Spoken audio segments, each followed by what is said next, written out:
Sahur! Sahur! Heh, tung tung tung tung tung tung. Siapa tu? Apa tu?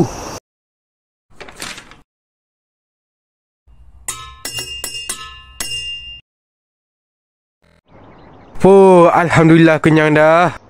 Hari ni ada 696. Nak tengok kau ada kes ponting puasa?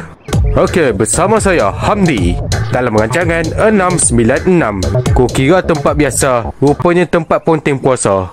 Itulah yang boleh digambarkan dalam kes ponting puasa kali ni. Sebuah kampung di kampung tengah pulau telah dicemari dengan amalan ponting puasa yang keji ini. Setidaknya 10 orang telah ditahan. Jadi kita saksikan vlognya. Dekat-dekat dengan kawasan aku tu. Jap, tu kan adik dengan Azwil. Uish, member aku tu. Jap, ada lagi lah. Uish, mustahil. Itu kan cikgu isteri pengetua. Ada lagi lah. Lagi mengejutkan. Ustaz ngaji pun ponting puasa. Lain macam ni. Ada yang lagi pelik. Ehsan dan Fizi senyap-senyap tak puasa. Kak Ros, Upin Ipin pun tak puasa. Rupanya selama ni ditipu je istimewa. Dan itu sahaja untuk malam ini. Bak kata pepatah, sepandai-pandai tupai ponting puasa, akhirnya dia kena tangkap juga. Dan korang jangan ponting puasa macam diorang ni. Sesungguhnya dugaan puasa korang tak sebadan dengan sisaan api neraka. Jadi, kita jumpa minggu depan.